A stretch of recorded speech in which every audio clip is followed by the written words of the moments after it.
The Yuletide season evokes thoughts and memories of glorious days of frost, ringing bells, and the magical aromas wafting from a warm, loving kitchen.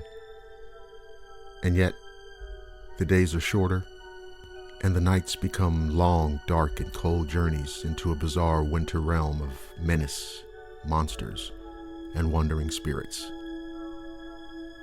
Blackwater Media presents A Creepy Christmas.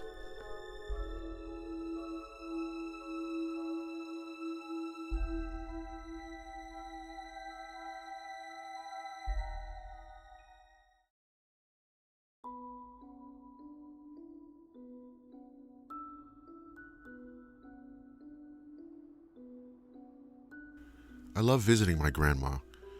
She always makes the food that I like, and in large quantities, and spoils me. With the hustle and bustle of college life, it's nice to go back to my childhood and allow myself to be spoiled for a few hours every few weeks. Even though she has 6 grandchildren, she made it clear that I'm her absolute favorite. She'd often have the whole family around for dinner, and after they left, she'd bring out the good stuff she made just for me. We usually have a big Christmas dinner together with the whole family. However, as the years go by and the younger ones start growing up, fewer and fewer people show up. Last year, everyone had already made plans, forgetting about poor Grandma. Now, I don't blame them, but they often forget how these visits mean a lot to her, especially ever since Grandpa died. That's why when I talked on the phone with her and she asked me if I had any plans, I lied to her and told her I didn't. She immediately jumped at the opportunity to politely invite me, going so far as to offer me to sleep over at her place. She said there's one room that hasn't been used in years, and I could stay in there. I immediately said yes and agreed to stay over, realizing how happy that would make her.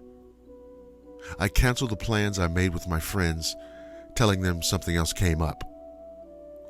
Although they were bummed out about it a little, their drinking party wouldn't stop because of me.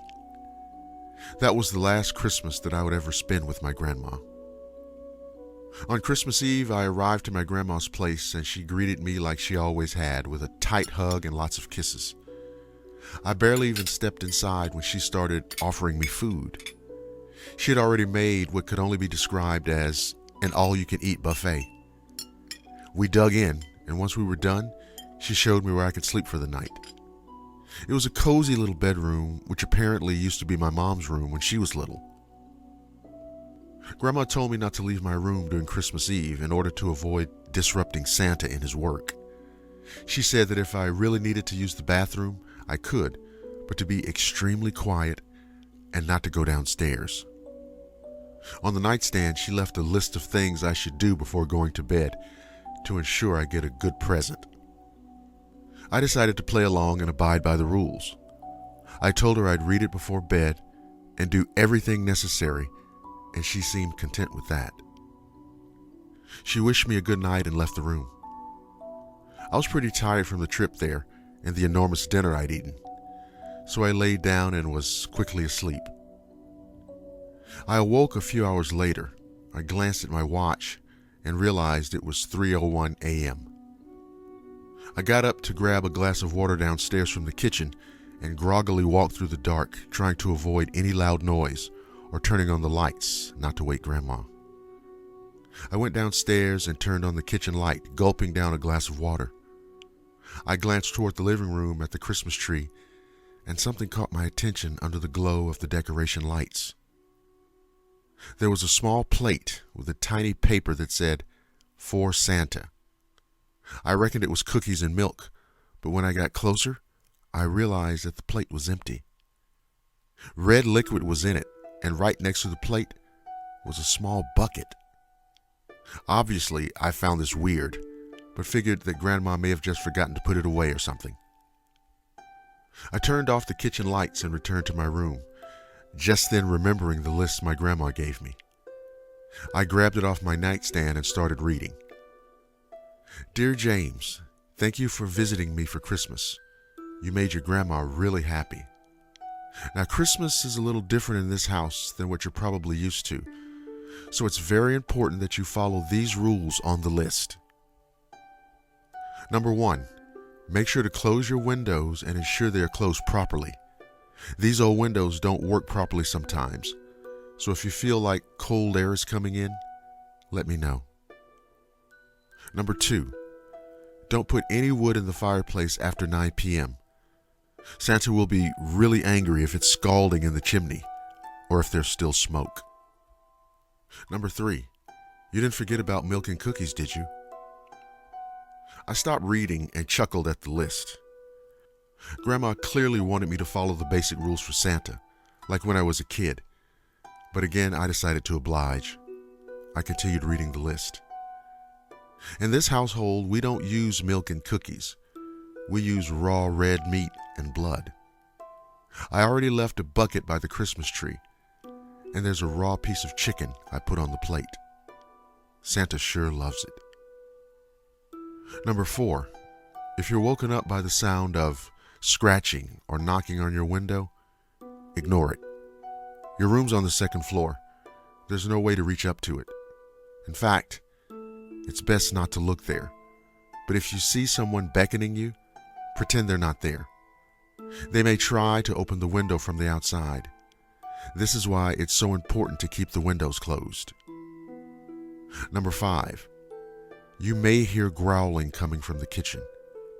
It's okay because Santa never comes upstairs, and since I already left the chicken for him, that should satisfy him. Now, by this point, I was sure Grandma was just messing with me. That was until I heard the sound of 3 gentle knocks on the window behind me. I froze in place, staring at the list, but practically staring through it. 3 more gentle knocks ensued, and I did my best not to give away that I heard them. Once again, there were 3 more knocks, and then the sound of scratching started. First gently, and then louder, as if a rat was trying to bite through the wall. It lasted for around a minute until it completely stopped. Only when it did I gather enough courage to slightly shift my position. That was a mistake, though, because when I looked down to the floor at the light which was cast in from the window, I saw the unmistakable shadow in the form of a humanoid silhouette stretched across. I couldn't tell for sure, but it looked like whoever was there held both hands on the window and stared directly towards me. I decided that the best thing to do was continue reading the list to try to distract myself. Number 6, if someone walks into your room while you're sleeping and you happen to wake up, pretend that you're still asleep. In the worst case scenario, the person will sit on the edge of your bed and observe you. So do your best not to let them know you're awake. If you feel their breath on your neck and it gets progressively closer, it means they realize you're awake. Number 7, you may hear me calling you from downstairs. Don't listen to it. I will under no circumstances go downstairs during the night.